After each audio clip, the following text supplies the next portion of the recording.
Pembangunan yang lebih mampan di Dun Gedong dilihat dapat dilakukan selepas kawasan itu secara rasmi hari ini dinaik taraf kepada daerah. Untuk laporan lanjut kita bersama Hasimi Muhammad.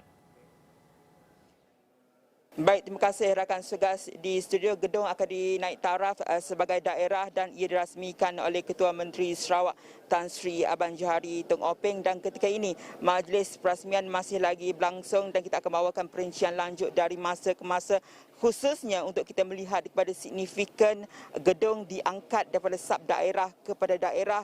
Khususnya kita melihat kepada ini juga salah satu komitmen daripada kerajaan di bawah pimpinan GPS untuk membangunkan kawasan luar bandar, termasuk juga di gedung ini.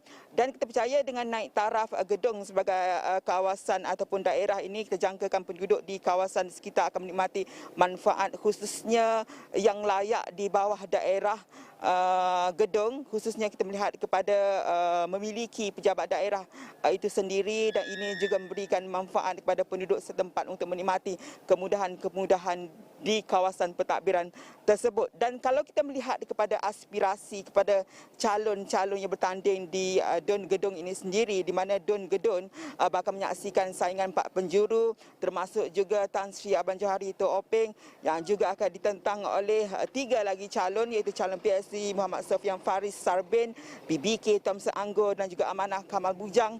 Inilah juga aspirasi-aspirasi yang dinyatakan oleh calon-calon yang bertanding di kawasan ini. Misalnya kita melihat kepada calon PSB yang kita tembual sebelum ini, Muhammad Sofian maklumkan bahawa antara fokus beliau ialah pembangunan infrastruktur di kawasan Dun Gedong ini, termasuk juga dari segi kebajikan penduduk. Selain kita melihat kepada perpindahan Tan Sri Abang Johari daripada Dun Satok sebelum ini yang disandang beliau ke Dun Gedong, adalah salah satunya adalah untuk mempercepatkan pembangunan di kawasan Dun Gedong ini sendiri.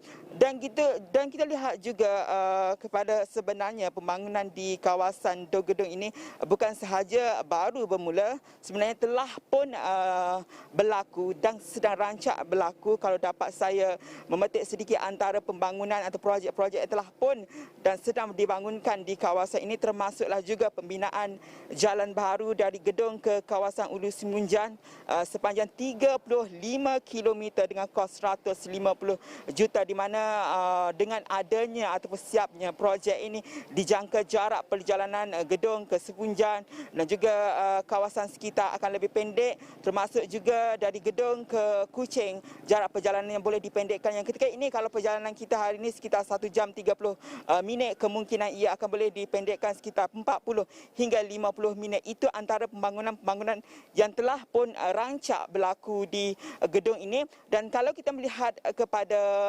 salah satu sudut politik, khususnya kempen yang ketika ini telah pun berbaki beberapa hari lagi menuju ke 18 Disember, kita melihat sepanjang kawasan perjalanan kita ke Dun Gedong ini, kita melihat kepada bahan-bahan kempen, poster-poster telah pun dipasang di sekitar jalan, dan juga di kawasan Dun Gedong ini juga telah pun rancak dengan perang bendera dan sebagainya. Dan kita percaya bahawa saingan 4 penjuri itu akan sengit di kawasan ini, khususnya bagaimana 3 calon lagi untuk memberikan saingan kepada Tan Sri Abang Johari Tong Openg, khususnya dari sudut aspirasi dan iltizam mereka untuk membangunkan kawasan Dun Gedong ini.